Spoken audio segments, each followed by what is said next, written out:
Bonsoir grand-père Tchofolo. Bonsoir petit Moussa, bonsoir à vous tous. Nous sommes encore là pour t'écouter, nous raconter notre histoire.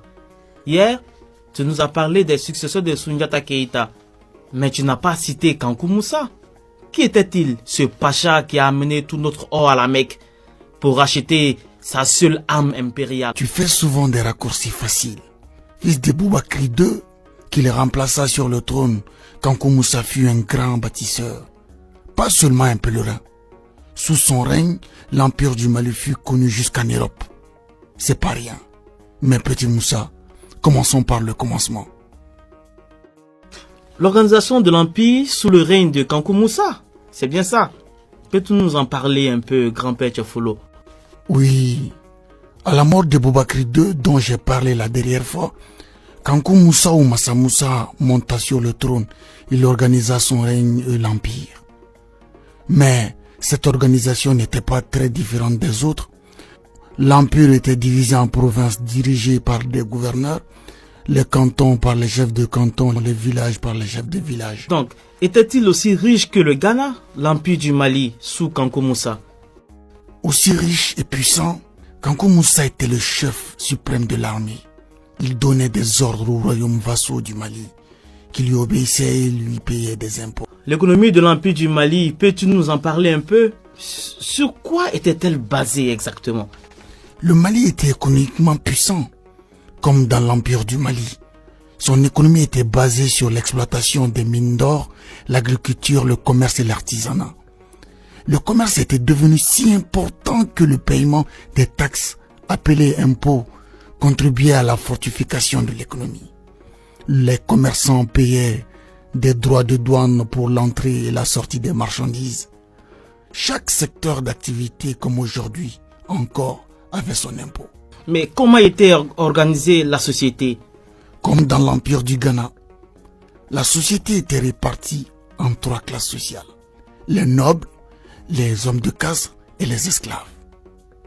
Cette histoire d'esclavage, on n'en finira jamais donc. Tu avais dit que Soundiata l'avait aboli, non? Oui, Soundiata l'avait bel et bien aboli. Pourquoi est-il donc revenu? Le pays, avec le développement de son économie, avait certainement besoin de main-d'œuvre servile. Cela peut-il justifier l'asservissement des hommes? Je suis d'accord avec toi, mais je dis les choses telles qu'elles furent. Je ne justifie rien, mon petit. Moi-même, je suis contre l'esclavage. Mais c'était comme ça à l'époque, et même longtemps après.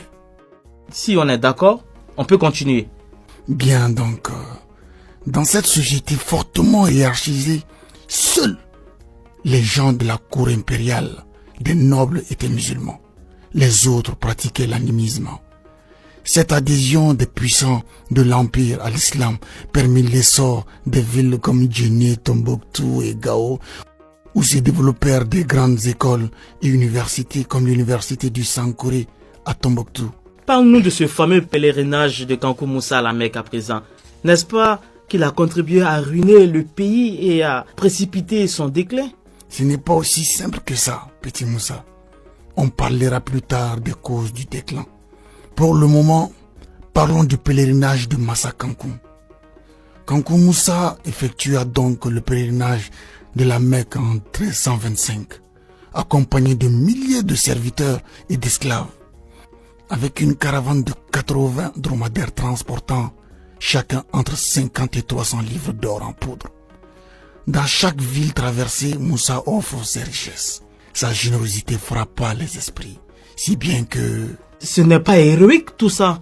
En tout cas, son passage déstabilisa les économies de tous les pays traversés, où l'or fut dévalué. Au Caire et à Médine, l'afflux d'or provoqua une dévaluation de ce métal qui dura 10 ans, créant de fortes inflations dans tous les pays du Moyen-Orient. Quel gâchis! Avec ce pèlerinage, il permit au Mali de tisser des liens politiques, économiques, commerciaux et culturels avec le monde arabe. Il permit également à l'Empire de s'agrandir davantage. Kankou Moussa ramena avec lui des savants et des architectes arabes qui construisirent des mosquées, ouvrirent des écoles à travers tout le pays. Les villes connurent également un essor jamais égalé. Leur nom atteignit 400. À Niani, Kankou Moussa fut construit une salle d'audience qui communiquait avec le palais. Bien étant le juge, il se faisait assister par des cadis et d'autres personnalités.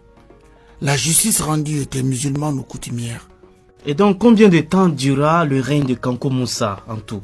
Kankou Moussa régna pendant 25 ans. Il mourut en 1337. Et l'Empire du Mali mourut avec lui, n'est-ce pas, grand-père Tchafolo? Non, petit Moussa, mais il entama son déclin. Plusieurs empereurs se sont succédés après Kankou Moussa. Mais aucun n'a pu sauver l'empire qui commença à connaître des bouleversements terribles. Il y a eu Massa Magan de 1337 à 1341, Massa Suleiman de 1341 à 1360, Kassan, fils de Massa Suleiman, en 1360, Marijata II, fils de Magan, de 1360 à 1374, Moussa II, fils de Marijata, de 1374 à 1387, Makan II, de 1387 à 1389, et enfin Sakura, un esclave affranchi qui usurpa le trône de 1389 à 1390. À la mort donc de Massa Suleiman, des querelles de succession affaiblirent l'empire qui sera attaqué par des Mossi, des Touaregs, puis les Songhai. Entre le XVIe et le XVIIe siècle, le Mali se réduisit à ses dimensions d'origine. Mais petit Moussa, comme je te l'ai dit pour le cas de l'empire du Ghana, les peuples du Mali vont créer de nouveau leur État. Sous d'autres noms, mais ce sont toujours les mêmes populations qui vont continuer d'être les acteurs de leur histoire. La nuit s'est fait tard. Je vous laisse aller dormir, car celui qui parle doit avoir pitié des oreilles de celui qui l'écoute. Bonne nuit les enfants.